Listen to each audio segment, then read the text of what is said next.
So yun na guys, good morning, good evening at mega love shout out sa inyo lahat, sa lahat ng ating mga minamahal na viewers. Ayan, Miyerkules Santo na po. Ayan, dapat tayo nangingilin, nasa bakasyon. Ayan, mega love shout out sa lahat ng mga nasa bakasyon, no?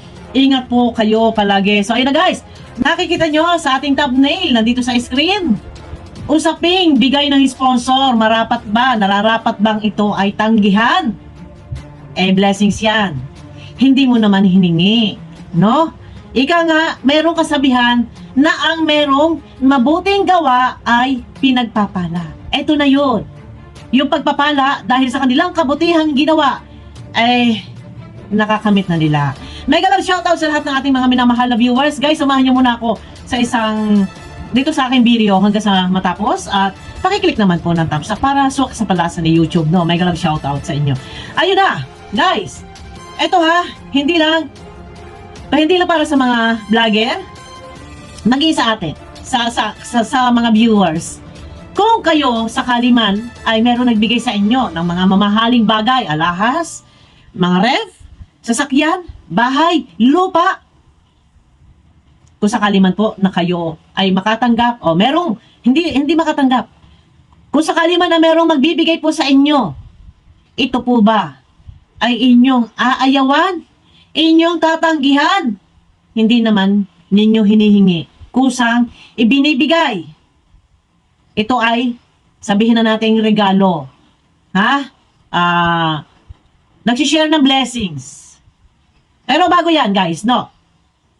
Dito muna tayo mag-topic. Ako magbibigay ng aking opinion sa last part, no? Dito muna tayo, guys. Ito muna ha, yung topic ha. Relax lang muna kayo. Baka mamaya may mambas ha. Walang mangbabas po. Dito ha, ito muna. Before, talaga, kahit sa community, hindi naiiwasan na merong sponsor after magbigay, may sumbat. May mga bagay na hindi lang na shout out, hindi lang na-recognize, hindi lang na-update, may sumbat. Sana ang mga sponsor, pag po pagbigay, huwag hihingi ng anumang kapalit.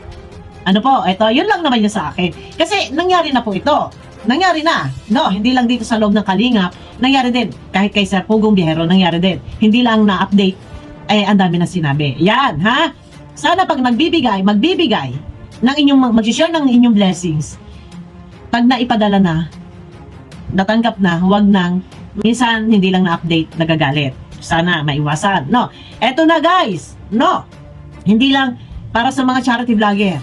Kung ikaw ay binigyan o bibigyan, sa kabila ng lahat ng iyong mga kabutihang pinamalas,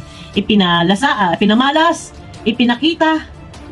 For example, sa charity vlogger, hindi lang sa mga viewers. Charity vlogger, charity works yung kanila pagtulong. Ha? Wala silang sasakyan. Meron man, motor. May mga dalang kabang-kabang bigas, groceries.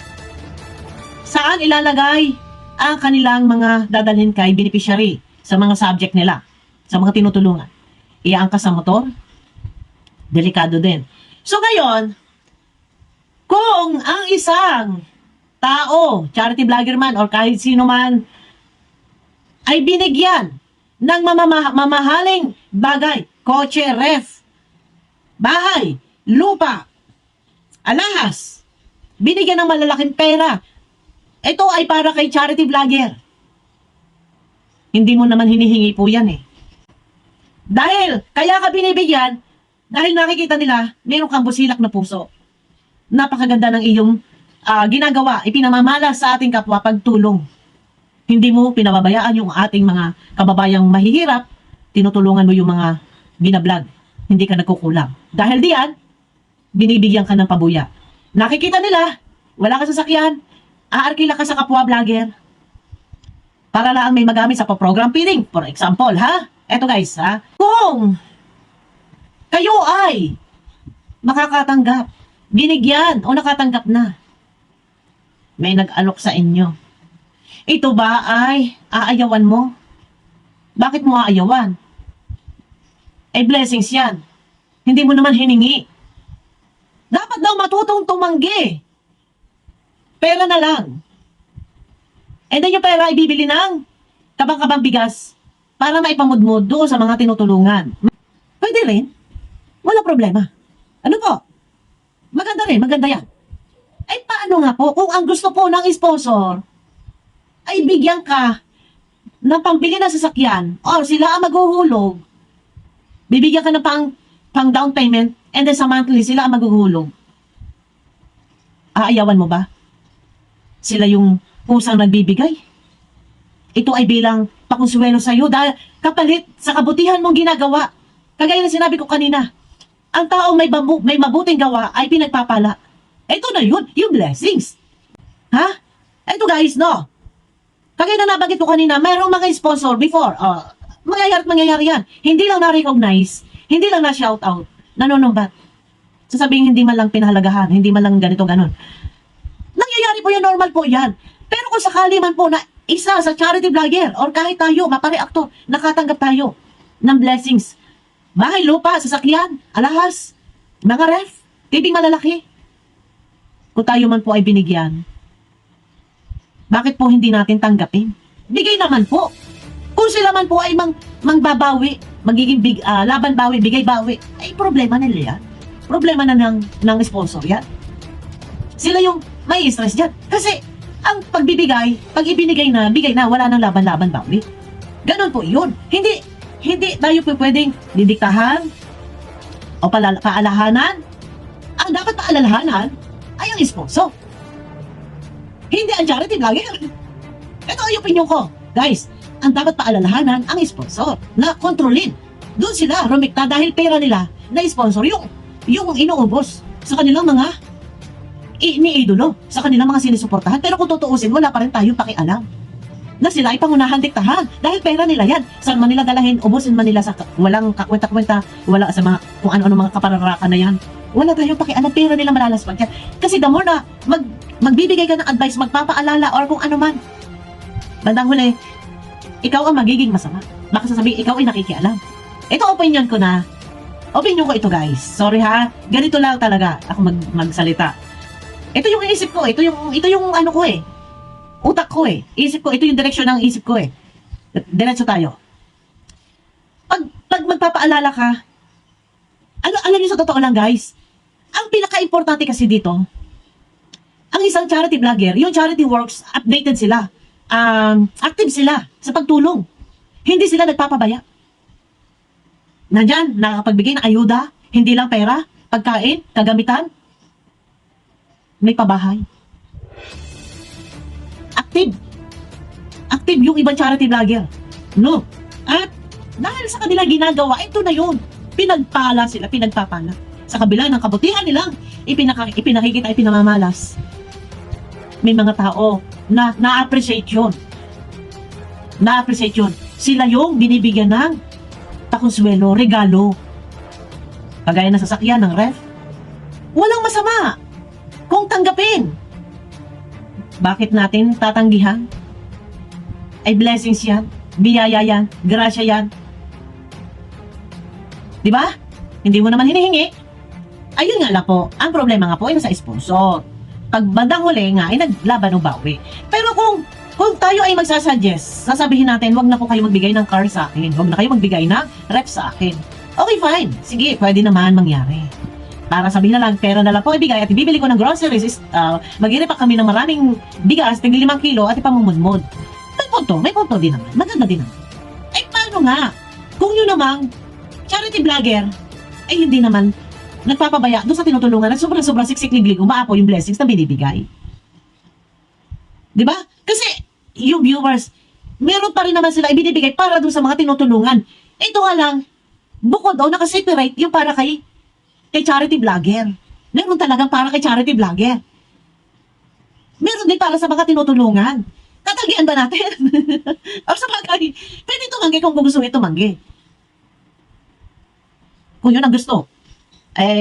Paano? Ang gagawin, kung for example, sa akin, may nagsasabi, sis, Mopil, pasend ng Gcash mo. Bibigyan kita ng counting pang merienda. Okay, wag na ako, tumatanggi ako, wag na po. Kasi masweldo na rin naman ako. Wag na po. Ay, hindi pa pwede. Sis, isend mo sa akin ang iyong address kasi may ipapabalik bayan box ako. Natanggi po ako. Sa totoo lang. Natanggi po ako. Pero sinasabi, ay hindi, basta isend mo sa akin, wag na po. Okay, tumatanggi naman. Posible naman po na ang lahat ng mga charity vlogger, pag sinabing, isend mo sa akin bank account mo, Gcash mo, o send mo address mo, magpapabalik bayan box ako. Posible naman po, siguro na masyado naman, makakapal din ang mukha ng mga vloggers na yan. Kasi hindi, ay, sige. Syempre, kahit naman siguro papaano, ang mga vlogger, ay nahihiya din. Siguro naman, tumatanggi din. Tumatanggi naman din siguro naman sila. No? Ay, paano nga po kung makulit ang mga sponsor, lalo pat ito ay grupo, na talagang sila ay nagpo-full support. Uy, magabaga naman tayo, kawawa naman si kasi nagkukontak sa ibang vlogger na mayroong sasakyan. Kung alam mo, may program feeding. Ito si vlogger, wala sasakyan. Tapos kukontakin niya ibang vlogger na may sasakyan. Yun ang gagamitin. Hayaan na lang po siguro natin. Kasi, kung sakali man na maglaban o bawi, si sponsor, problema na po ni sponsor yan. At least hanggat maaga pa, alam naman ng tao kung ito'y natatanyag, na sila nakakatanggap ng mga sasakyan, mamamahaling gamit, bahay, lupa, mga rep. Alam naman siguro ng viewers na yan ay hindi kusang hiningi. Yan ay kusang ibinigay. Ito yun. Pag ang isang tao, doon na lang tayo. Ha? Pag ang isang tao, sobra, yung pinapamalas niya, yung kabutihan sa kapwa, uulanin ka ng pagpapala. Yun na lang po tayo, doon na lang. Bakit nga ba nakakatanggap ng blessings ng mga regalo ang isang charity vlogger, ang isang tao? Bakit po? Dahil sa kabutihan niyang ginagawa. Bilang tayo vlogger or mga charity vlogger, anumang content kahit po, yung ibang mga vlogger na mukbangers, mga motovlog, sila din po nakakatanggap din po ng mga pabuya, mga kung ano-ano, may sasakyan, may mga TV, may mga lahat po nakakatanggap. Maraming vlogger po ang nabibiyayaan ng mga bigating sponsor. Hindi lang po dito sa Kalingap. Lagi po natin tatandaan niya, kahit po hindi mga vlogger. Merong mga sponsor na talagang namimigay sila. No? Yun lang po yun sa akin. Huwag na lang siguro natin pakialaman kasi ano na yan, ayaan lang natin. Yung relasyon, huwag natin pakialaman relasyon ng sponsor sa charity vlogger. Sila ang may komunikasyon. Sila yung Basta ang pinaka-importante po dito, ang isang charity vlogger hindi nagpapabaya sa kanyang tinutulungan. Hindi po pwede sabihin natin, bibigyan kita ng car, bibigyan kita ng alahas, bibigyan kita ng bahay at lupa, bibigyan kita ng ref, ng malalaking TV, kung ano man. No, iparitoke mo, magpa-injection ka, magpaputi ka, magpa-glota drip ka. No. Huwag natin pakialaman. Ang importante, basta yung mga ginagawang charity, hindi nagpapabaya. And ang sponsor, magbigay man yan, hindi lang din kay vlogger. Nagbibigay din sila doon sa beneficiary, sa mga tinutulungan. Yun po yun. Ito, opinion ko ito, guys. Ito kasi yung utak ko. Ito yung direksyon ng isip ko. Kung wala ako sa pagsalungat, sabi ko nga, pwede naman mangyari. Na sige, huwag na po ninyo akong bigyan ng ganon, ng halimbawa sasakyan. Kasi yung ibibigay nyo na lang sa akin pera, ibibili ko maraming stock na bigas. Ay, paano nga kung sabihin po ng sponsor? Sige, magbibigay ako na para sa mga tinutulungan mo at bibigyan kita ng kotse, bibigyan kita ng bahay, lupa, house and lot with car. Sige. Tatanggihan mo pa rin ba? Diba? Yun yung sinasabi ko. Kung talagang gusto ng sponsor na mabiyayaan ka, maambunan ka, mabahagihan ka ng blessings, pag talagang ayaw mo, ipagpipilitan yan sa'yo. No, siguro naman ang ibang vlogger dyan, tumatanggi naman talaga. Siyempre, nahiya naman din yung mga yan. Paano nga ako sabi? Hindi, sige. Iba yung sa mga tinutulungan mo, bibigyan ko sila. Basta ito para sa iyo to. Regalo. Ganon ka-support. Ganon ka-suporta. Ganon magsuporta ang mga viewers sa isang iniidolo natin. Pag talagang maganda yung pinamamalas or isa ka sa inaaapi, binabas, ang taong idinadaw ng iba, iniaangat po yan ng Panginoon. Wag natin sabihin sa Panginoon, wag natin sabihin Panginoon, iniaangat yan ng mga supporters, pinagpapala, no? Yun lang po. Siguro, ito opinion ko lang guys, no? May punto naman kung gusto naman talaga tumanggi. Pero siguro may tumanggi naman ang ibang mga charity vlogger. Hindi naman yung tanggap. Ay, sige. Bigyan mo ko ng kotse, bilhan mo ko ng ng bahay at lupa, bilhan mo ko ng mga TV, ng rep. Hindi naman siguro ganun yung mga charity vlogger. Kasi kahit pa paano, siyempre, nahihiya din naman yung mga yan. Ayun nga, kung pinagpipilitan naman talaga ng sponsor, at ito ay talagang napamahal na ang mga sponsor dito sa mga tao na charity vlogger, wala tayong problema po. Hayaan lang po natin sila. Ayun na, kumbaga, sa kabila ng kanilang kabutihan ginagawa, ito na, nakakaani din po sila. Hindi lang po yung tinutulungan ang pwede laging nakakatanggap. Pati din yung tumutulong. Kagaya nila, yung ibang mga charity vlogger dyan, o kila Sir Pugong Biyahero, nakakatanggap din po sila. No.